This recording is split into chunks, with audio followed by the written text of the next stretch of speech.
Assalamualaikum warahmatullahi wabarakatuh. Innal hamdalillah nahmaduhu wa nasta'inuhu wa nastaghfiruh wa na'udzu billahi min shururi anfusina wa min sayyiati a'malina. Man yahdihillahu fala mudilla lahu ومن يضلل فلا هادي له أشهد أن لا إله إلا الله وحده لا شريك له وأشهد أن محمدا عبده ورسوله وبعد. Kita melanjutkan wa ma khalaqtul jinna wal insa illa liya'budun. Wa kama anna Allaha khalaqal khalqa liibadatihi, sebagaimana Allah menciptakan seluruh makhluk tujuannya adalah supaya mereka semua beribadah menyembah Allah.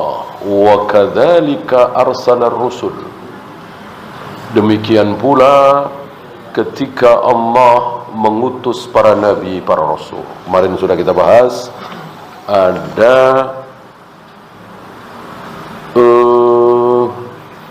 tiga hikmah diutusnya para nabi, para rasul. Ada iqamatul hujjah, ada menegakkan hujjah, ada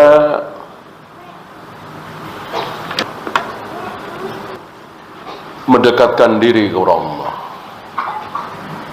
Karena tanpa nabi, tanpa rasul, mustahil ada orang bisa mendekatkan diri kepada Allah. Walaupun ingin. Coba antum iseng-iseng ke Badui atau suku Asmat atau suku anak dalam atau suku pedalaman apa yang belum tersentuh dakwah Islam, ya, iseng-iseng nanya, Tuhan ada apa tidak? Insya Allah jawabnya ada. Apakah Anda beribadah kepada Tuhan, menyembah Tuhan? Rata-rata menjawab iya apa tidak? Iya. Iya. Mendekatkan diri kepada Tuhan? Iya. Caranya bagaimana? Macam-macam. Yang Badui dengan Asmat, dengan suku anak dalam, dengan suku Munte, dengan suku yang ada di Afrika sana, ya, aborigin segala macam, beda-beda. Yang di Papua beda-beda. Padahal mereka semua menjawab Tuhan ada berapa? Jawabnya satu. Karena meyakini Tuhan ada satu itu fitrah. Fitrah, termasuk fitrahnya Abu Jahal, Abu Lahab. Oleh karena itu orang-orang Hindu, orang-orang Nasara yang mengatakan Tuhan ada tiga, itu bingung sendiri. Dan kelepasan, banyak mereka kelepasan sebetulnya satu. Tiga itu cuman begini, tiga itu ya satu, satu ya tiga, bingung. Karena mereka tidak sanggup melawan fitrahnya bahwa Tuhan itu satu. Itu sudah fitrah. Dan mereka mengakui. Dan mereka ingin menyembah Tuhan, cuman nggak ada yang ngasih tahu. Akhirnya ngarang. Ya, awal mula mereka ngarang. Kalau cucunya, cicitnya ke bawahnya, ya dikasih tahu sama orang tuanya, sama kakeknya, sama buyutnya. Cara mendekatkan diri kepada Tuhan itu cari pohon besar. Nah, kasih kain gitu. Tiap pagi kasih sesaji pohon besar itu. Ya anaknya ngikut aja, cucunya ngikut aja, cicitnya ngikut saja. Dan dibela mati-matian. Ini warisan leluhur. Ini ilmu. Gitu. Yang suku aborigin lain lagi. Yang di Papua sana lain lagi. Beda-beda. Ngarang semua. Ya. Nah, satu-satunya yang benar hanya para nabi, para rasul. Maka dari Nabi Ibrahim sampai Nabi Muhammad alaihi wassalatu wassalam sama. Jangankan inti persembahan, kalimatnya aja sama. Di saat mengalami kejadian yang sama. Apa enggak menakjubkan itu? Mustahil kalau sumbernya lain. Pasti sumbernya satu. Ya, padahal jaraknya ribuan tahun. Jarak dua orang ini ribuan tahun.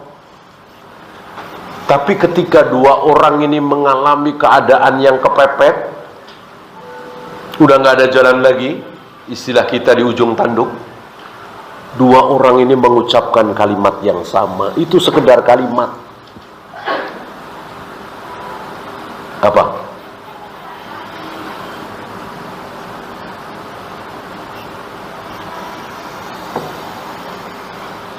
Apa kalimat itu? Hasbunallah wa ni'mal wakil.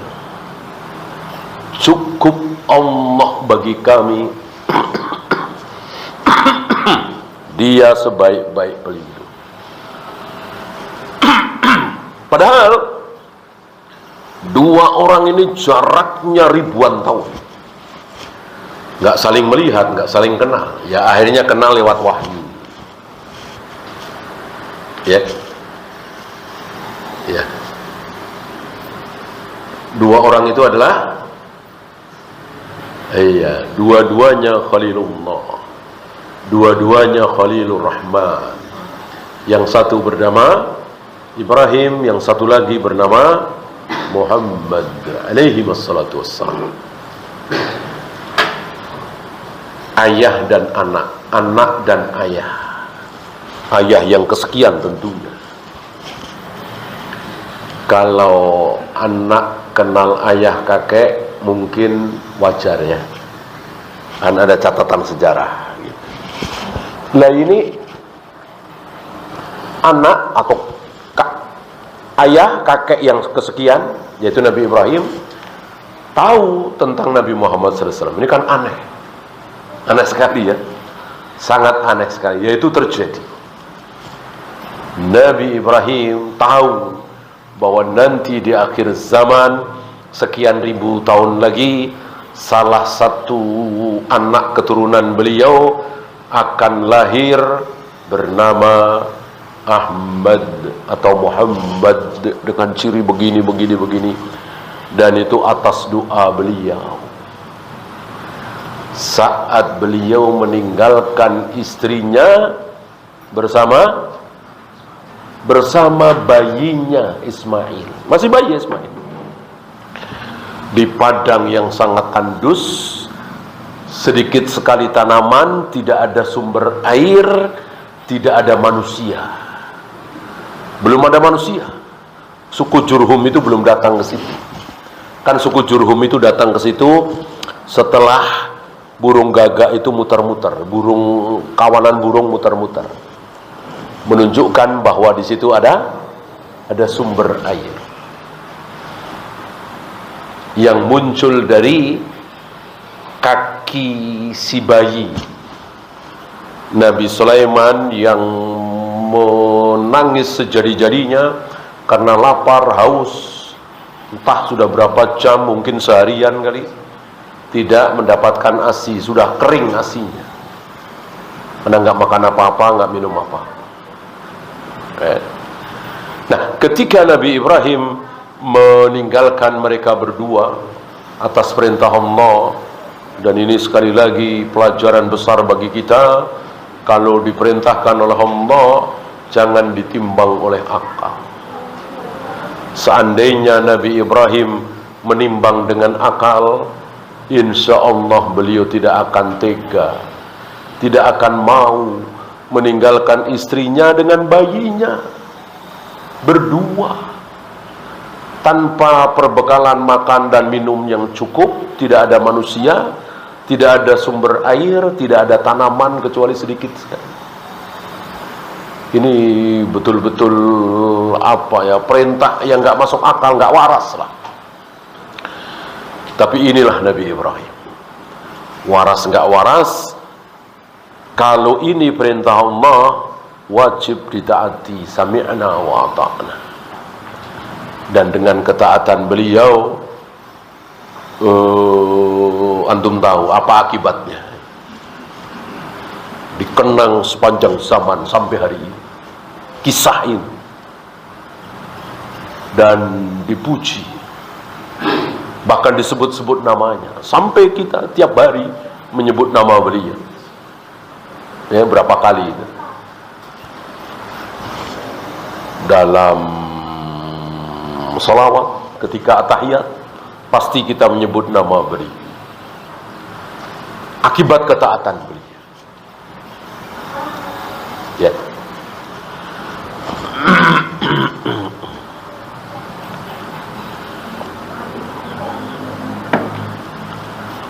Awalnya Hajar bertanya,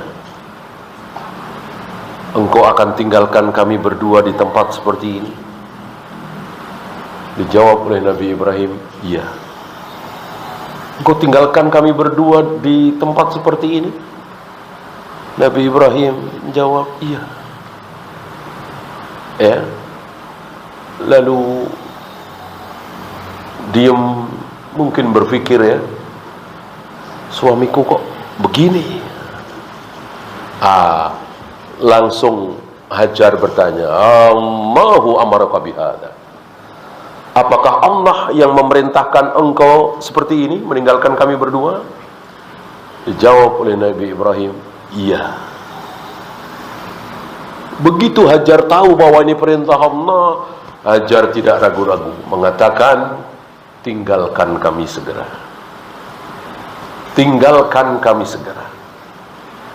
Tidak mungkin mentaati perintah Allah mengakibatkan keburukan, kesengsaraan, terpuruk, melarat, sengsara, keleleran. Enggak mungkin. Justru terpuruk, keleleran, sengsara, melarat, itu gara-gara maksiat kepada Allah. Sebagaimana hari ini kaum muslimin terpuruk, sengsara, melarat karena maksiat, penuh dengan syirik, penuh dengan bid'ah, penuh dengan maksiat. Akibatnya begini. Bandingkan dengan para sahabat, dengan mereka taat, sami'na wa ata'na terhadap Allah, Allah angkat derajat mereka tinggi-tinggi. Allah rendahkan musuh-musuh para sahabat serendah-rendahnya. Begitu pula para nabi, para rasul. Yakin betul aja. Beginilah mestinya seorang muslim. Rupanya masih jauh kita ya. Dari toladan-toladan kita itu masih jauh. Ketika kita diperintahkan oleh Allah dan Rasulnya sesuatu yang gak masuk akal, mikir lama, nimbang-nimbang lama, padahal udah tahu dari 7 tahun yang lalu, ini tempat riba, ini tempat judi, jangan kerja di sini, haram. Udah tahu dari 10 tahun yang lalu. Masih berpikir, gimana kalau keluar, cari kerja di mana, belum biasa dagang, segala macam. Seolah hidup itu dia yang atur. Dia lupa kalau hidup kita ini sudah diatur oleh Allah. Kita cuman menjalankan. Ya, maju mundur, maju mundur. Padahal ini jelas-jelas haram.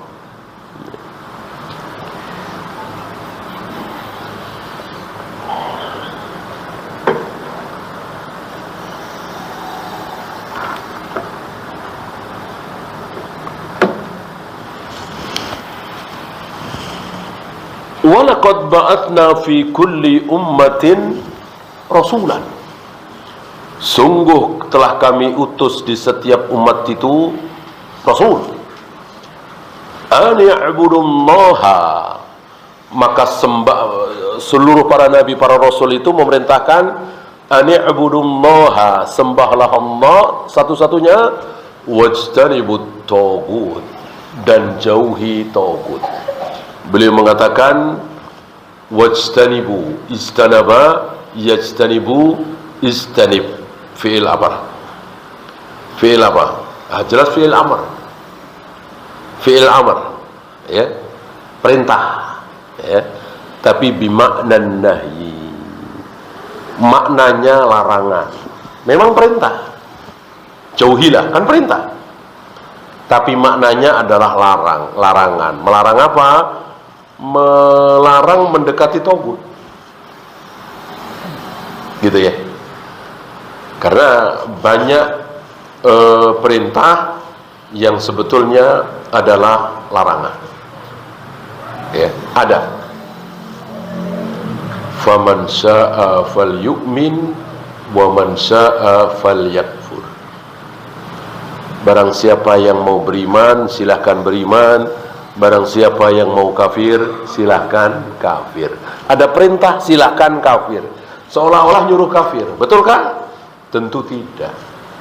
Itu perintah tapi bimaknan nahi. Perintah tapi maknanya larangan. Tentu kita tidak seperti anak kecil, ya. Kadang-kadang anak kecil juga tahu. Ketika main air belepotan, ya, orang tanya terus main air terus. Anak kecil tahu nggak? Disuruh berhenti apa disuruh terus? Disuruh berhenti. Anak kecil tahu, ya kan? Ya, anak kelas 1, kelas 2, ya kan, nada suaranya beda. Terus main air terus, ya.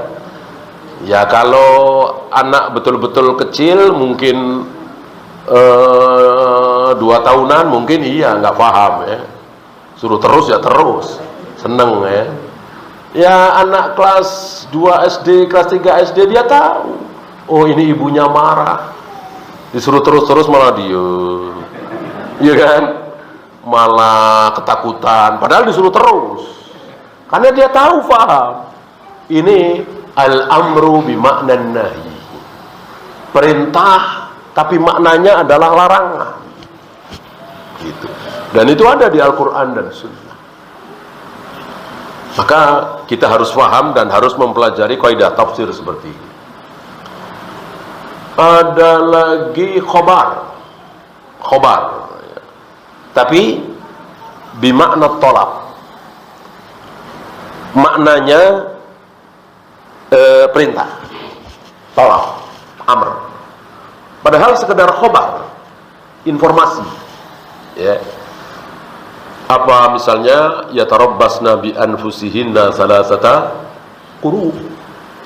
Wanita yang dicerai oleh suaminya untuk menikah lagi dengan laki-laki lain, mereka wanita-wanita itu menunggu 3 kali quru, 3 kali haid.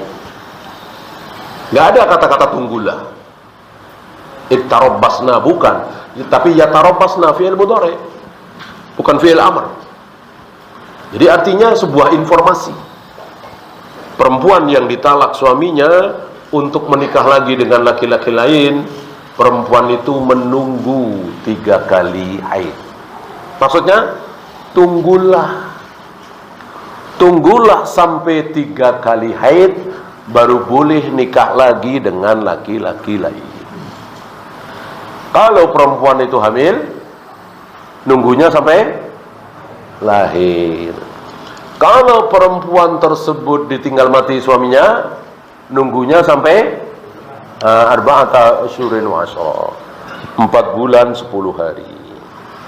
Kalau wanita tersebut nggak haid, kan ada mungkin ya wanita yang nggak haid atau mungkin menopause, maka menunggunya 3, ya. Itu informasi, khobar, tapi maknanya adalah perintah.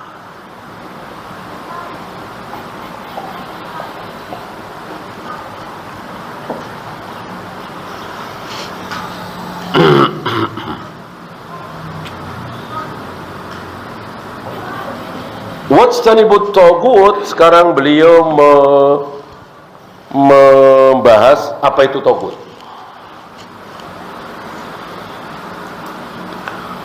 Wat-togutu ma'khudun minnat tughyan. Togut terambil dari kata-kata tughyan, melebihi. Togo yatgo, lamma togol ma'u, ketika air itu sudah melampaui batas. Jadi togut itu melampaui batas.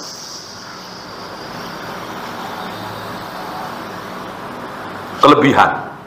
Gitu. Itu secara bahasa. Secara istilah, banyak ulama yang membuat kaidah, karena memang kaidah itu dari ulama ya, bukan dari Nabi. Nabi menjelaskan secara contoh, gitu. Agar kita yang bukan ulama ini menjadi faham, maka para ulama membuat kaidah. Ya. Seperti hukum asal ibadah adalah haram kecuali yang dicontohkan oleh Nabi. Ada hadis berbunyi seperti itu? Enggak ada. Perintah yang jatuh setelah larangan, maka perintah itu menjadi tidak wajib. Ada Nabi bersabda seperti itu? Enggak ada. Itu karangan para ulama.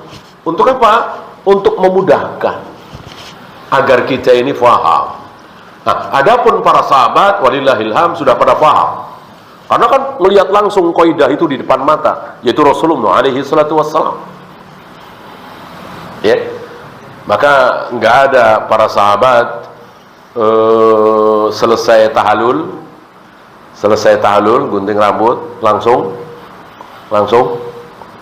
berburu. Ya, begitu tahallul langsung nyari hewan buruan. Enggak ada sahabat begitu. Padahal itu perintah dalam Al-Qur'an. Ya, wa idza halaltum fastadu.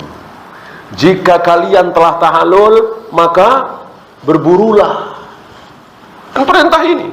Hukum asal perintah kan wajib. Ya setidaknya mustahab lah. Tapi enggak ada sahabat habis tahallul lalu cari-cari hewan buruan. Kenapa? Karena para sahabat paham. Perintah yang jatuh setelah larangan, maka perintah itu menjadi tidak wajib. Kan ayat itu diawali oleh ayat jangan kalian berburu, jangan kalian motong kuku, jangan kalian motong rambut, jangan kalian pakai cadar bagi yang perempuan, jangan kalian pakai tutup kepala, jangan pakai wewangian, jangan kalian berburu ketika haram, sebelum tahallul. Jika kalian telah tahallul, maka berburulah. Tapi para sahabat paham bahwa perintah ini tidak wajib. Kenapa? Karena didahului oleh larangan. Nah, kita yang bukan sahabat, orang-orang yang hidup setelah ratusan tahun, bahkan 1400 tahun lebih dari Nabi, nggak paham. Maka para ulama menuntun kita supaya kita paham bahwa perintah yang jatuh setelah larangan, maka perintah itu menjadi tidak wajib. Ya. Termasuk perintah fantashiru fil ard.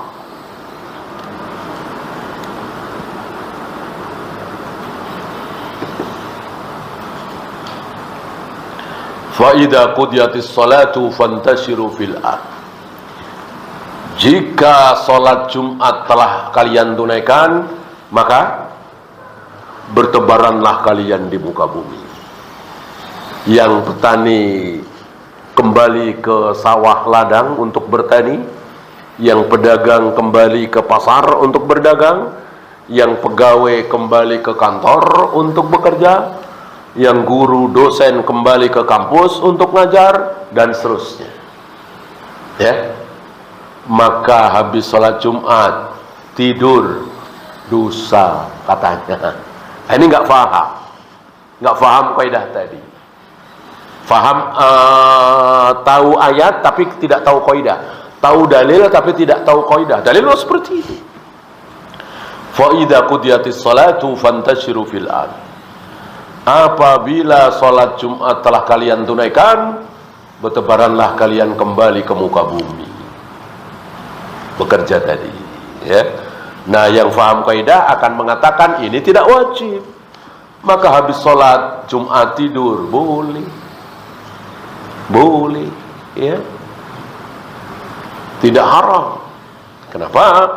Karena perintah bertebaran di muka bumi diawali oleh larangan. Ya ayyuhalladzina amanu idza nudiya lis-salati min yaumil jumu'ati fas'au ila dzikrillahi wa dzarul bai'. Wahai orang yang beriman, apabila terdengar azan Jumat, bersegeralah datang ke masjid salat Jumat dan seterusnya. Tinggalkan semua bentuk jual beli. Jual beli di sini sekedar contoh. Artinya seluruh urusan dunia. Mau jual beli, mau sewa menyewa, mau belajar mengajar, mau ngoprek mesin, mau bikin apapun, produksi apapun, semuanya haram. Harus ditinggalkan ketika azan Jumat sudah berkumandang. Dilarang melakukan urusan dunia. Setelah larangan itu ada perintah. Maka perintah yang jatuh setelah larangan, maka perintah itu menjadi tidak wajib. Persis sabda Nabi, kuntu nahaitukum an ziyaratil qabr fazuruha. Dulu aku larang kalian berziarah kubur, tapi sekarang berziarahlah. Kan perintah ini. Mestinya wajib dong. Ternyata tidak. Kenapa? Karena perintah ziarah kubur diawali oleh larangan ziarah kubur. Ya. Nah, itu sedikit tentang kaidah. Nah, di sini banyak ulama yang membuat kaidah togut itu apa? Syekh Fauzan mengambil dari yang terpendek. Karena sebaik-baik kaidah adalah yang paling pendek. Sebaik-baik kaidah adalah yang paling pendek dan mewakili. Maka ketika kaidah atau ta'rif salat, para ulama ngambil yang terpendek. Perbuatan yang diawali oleh takbir, diakhiri oleh salam. Pendek kan? Itu bagus. Kalau panjang nggak bagus. Salat adalah perbuatan yang ibadah yang diawali dengan takbir, sebelumnya wudu dulu, habis itu Al-Fatihah, habis itu ruku, habis itu i'tidal, wa kepanjangan. Ya, maka para ulama membuat kaidah sebuah ibadah yang diawali dengan takbir, diakhiri dengan salam. Ya, tengah-tengahnya yang nggak usah disebut, namanya juga kaidah. Nah, termasuk ini. Ya, saya bacakan. Beliau ambil dari Ibnu Qayyim. Saya kira beberapa pensyarah termasuk Syekh Utsaimin, Syekh Fauzan sama-sama mengambil dari Ibnu Qayyim. Saya bacakan.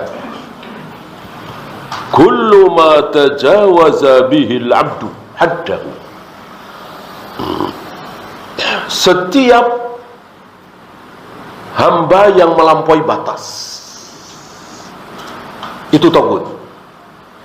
Melampaui batas dalam hal apa? 3. Min ma'budin au matbu'in au muta'.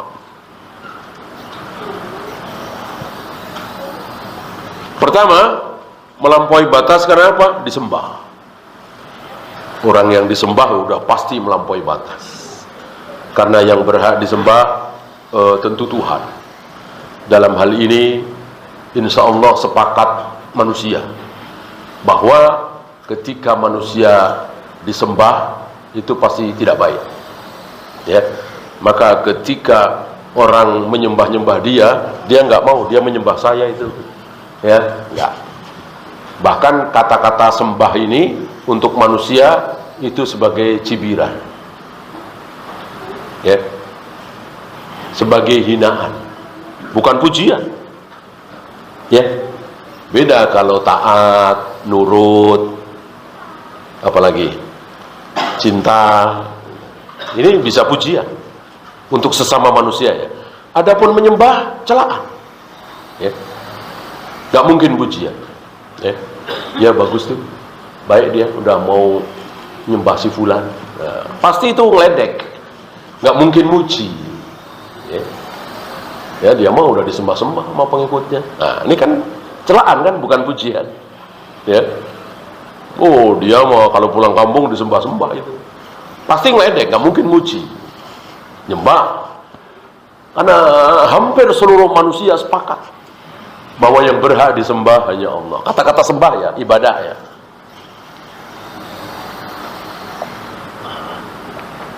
Maka ketika seseorang itu disembah, pasti melampaui batas. Nggak mungkin nggak.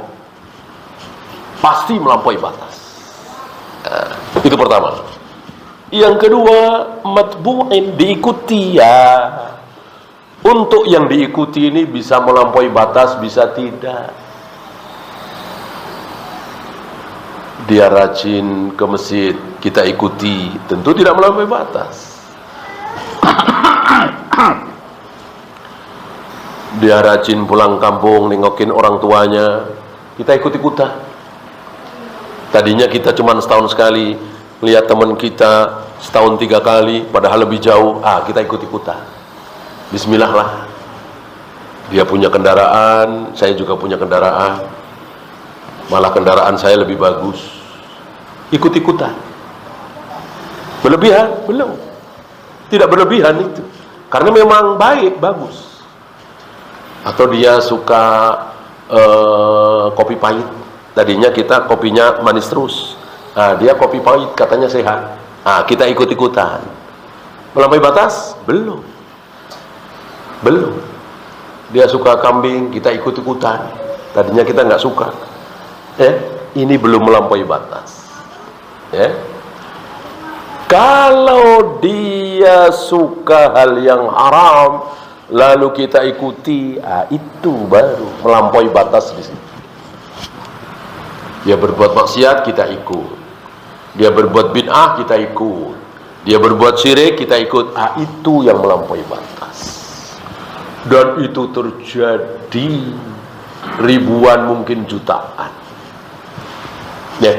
Apakah tokoh-tokoh masyarakat, tokoh-tokoh agama yang diikuti itu semuanya dalam keadaan tauhid dan sunnah? Tidak.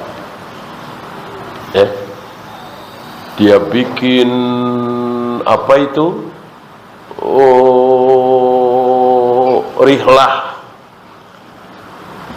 Rihlah religi, ke kuburan-kuburan keramat, kita ikut. Itu sudah melampaui batas. Dia pakai jimat-jimat, keris segala macam, kita ikut-ikutan. Itu melampaui batas. Dia berbuat bid'ah, kita ikuti. Itu melampaui batas. Dan itu banyak sekali. Hanya yang belajar sunnah, belajar manhaj yang benar, yang selamat. Kalau tidak, bernasib seperti itu. Dan sepertinya hanya kaum salaf yang diajari untuk tidak taklid. Di luar salaf sepertinya sudah taklid buta. Dari atas sampai bawah harus sama semua. Gitu ya. Bahkan mungkin antum pernah dengar ya, mulai sekarang nggak usah panjang-panjang jenggot. Itu tahun 2000-an, 2001. Gitu. Tadinya jenggot mereka panjang-panjang. Lalu keluar fatwa dari atasan. Mulai sekarang jangan panjang-panjang. Kenapa? Karena kita sedang butuh suara rakyat. Kalau jenggot kita panjang-panjang semua, nanti nggak ada yang milih. Partai kita kalah. Itu sami'na wa ata'na, ke bawahnya begitu semua ikut-ikutan. Awal mereka masuk parlemen itu jenggotnya masih panjang-panjang, lumayan. Kan banyak dari mereka yang lulusan Libya. Bahkan tokohnya kan lulusan Madinah itu. Ya, kalau tidak salah, dekat dengan Syekh Bakar Al-Jazairi, yang ketika mendengar bahwa salah satu muridnya di Indonesia bikin partai, ucapan yang keluar pertama kali dari mulut beliau adalah innalillahi wa inna ilaihi raji'un. Ya, partai Islam tentunya. Nah, akhirnya dipendekkan, nah, sampai kelihatan hitam doang. Nah, dan diikuti itu oleh bawahannya, seolah itu wahyu, seolah itu dalil, seolah itu kebenaran. Ini contoh, dia sudah jadi togut, sementara mereka teriak-teriak. Baju togut nih kayak gini nih, ini baju togut nih, tunjuk apa? Seragam polisi, seragam tentara. Ya.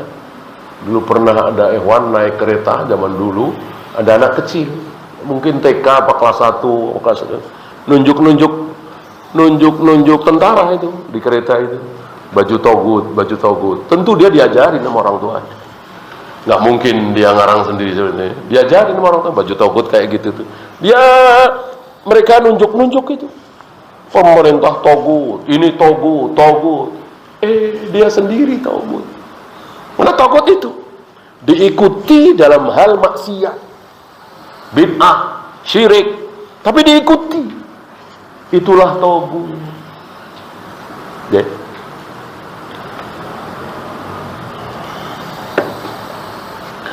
Kalau dia maksiat sendiri, nggak ada yang ngikuti, ya dianya yang dosa. Ini diikuti orang lain karena dia tokoh dan dia merasa itu kebaikan. Ini lebih berbahaya daripada pemabuk, penjudi, pelacur. Itu kan untuk diri mereka sendiri. Rata-rata nggak ngajak-ngajak sih, kecuali ya sesama pemabuk. Udah sama-sama mabuk, ya, ayo mabuk sini. Udah sama-sama pemabuk atau sama-sama pelacur lah ya. Nah ini enggak, diikuti 20 orang, 50 orang, 100 orang, bahkan ribuan orang, dianggap sebagai sebuah kebenaran. Inilah togut. Maka hati-hati ya, hati-hati menuduh pemerintah ini togut. Oh ini togut, hati-hati.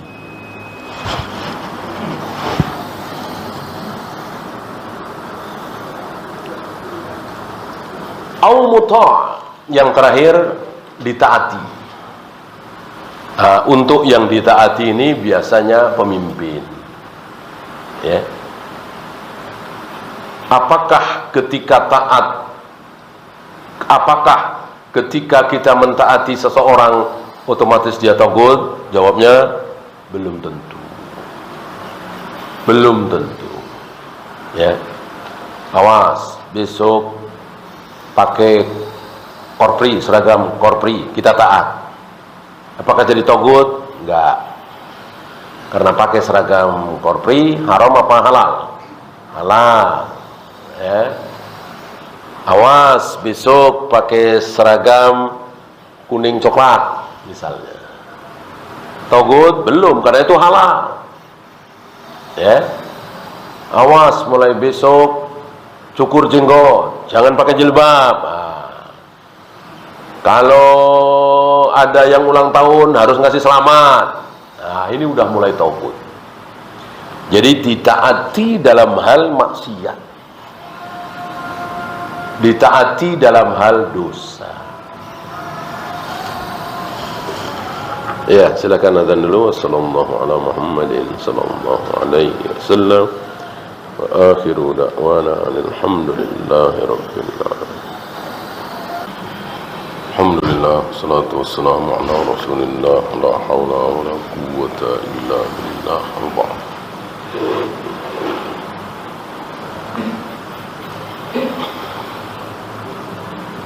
Kita lanjutkan sedikit. Kullu ma tajawaza bihi al-'abdu haddahu min ma'budin aw matbu'in aw muta'.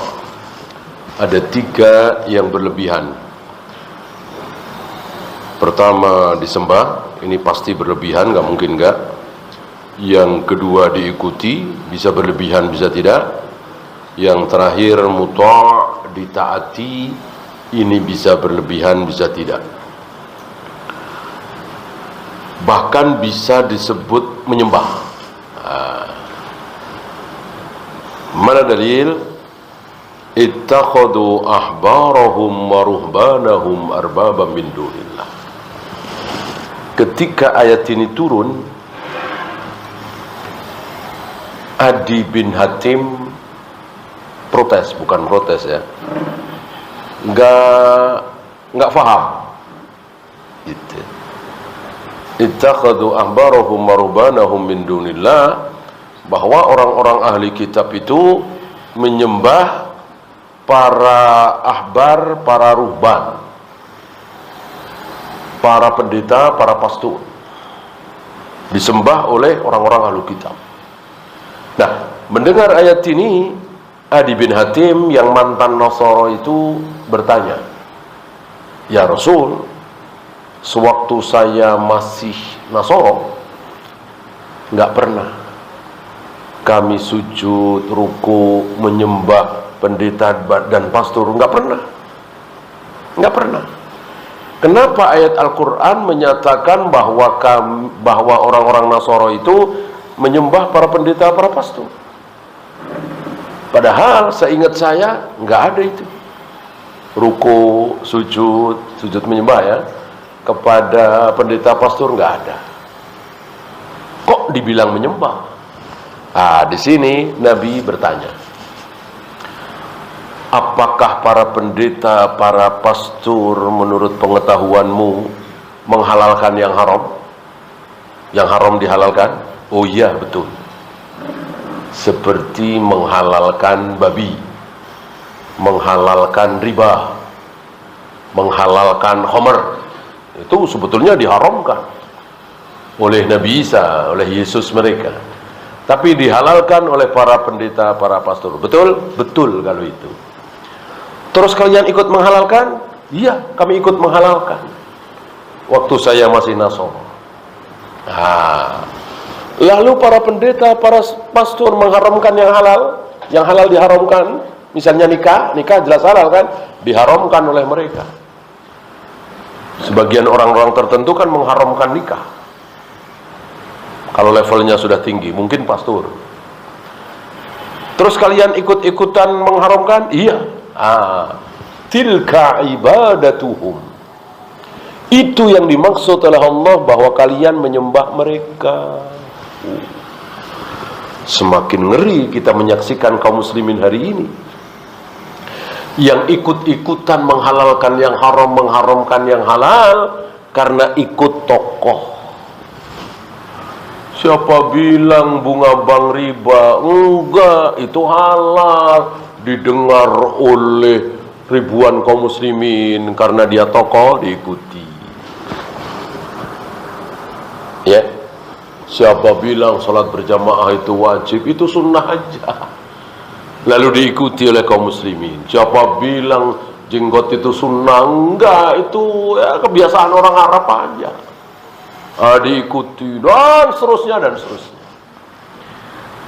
Kalau mengacu terhadap ayat tadi, lalu sabda Nabi tadi, berarti mereka menyembah tokoh hari ini. Siapa bilang demokrasi haram, togut? Demokrasi bagus. Diikuti. Ya. Berbuat bid'ah diikuti, berbuat syirik diikuti. Betapa banyaknya kaum muslimin hari ini yang menyembah para tokoh.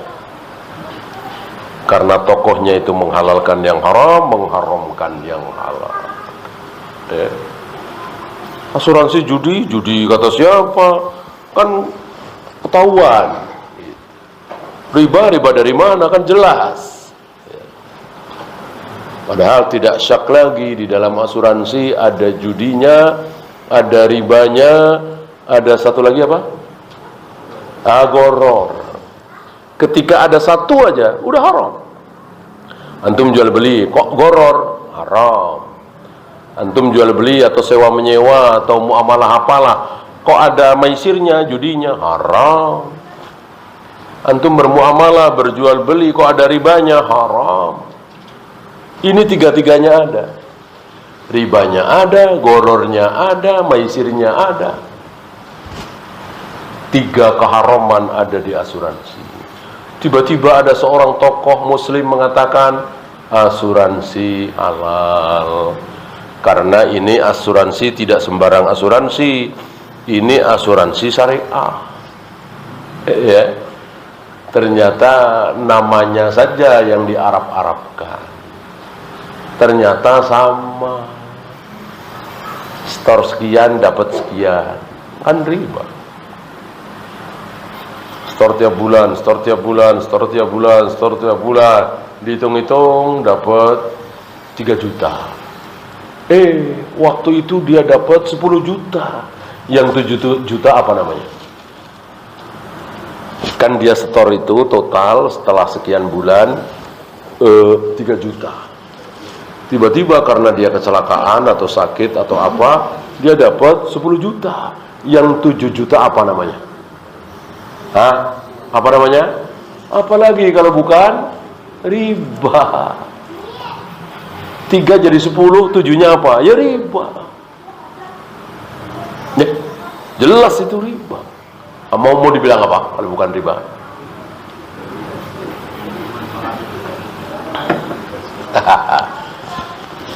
Bagi hasil itu ketahuan ya, buat usaha ini, dan tentu bisa dapat bisa tidak, namanya bagi hasil. Ya kalau hasil, kalau enggak gitu. Kalau ini enggak, pokoknya asal sakit, biaya rumah sakit berapa kami tanggung. Bagi hasil dari mana? Ya. Kalau bagi hasil itu, kalau uang bapak kami putarkan ada untungnya, bapak dapat sekian. Kalau nggak ada untungnya nggak dapat. Kalau perusahaan kami, usaha kami rugi, ya uang bapak berkurang, bahkan bisa habis. Nah, itu bagi hasil namanya. Ini enggak. Pokoknya asal mobil bapak tabrakan, biaya bengkelnya kami yang nanggung 100%. Ya. Walaupun habis 10 juta. Sementara nyetor baru dapat 3 juta. Yang 7 juta jelas apa tadi? Riba. Nah, tiba-tiba ada seorang tokoh yang mengatakan enggak riba. Lalu kita ikut-ikutan. Tilka ibadatuhum. Itu berarti menyembah. Wallahu a'lam. Iya, ada pertanyaan?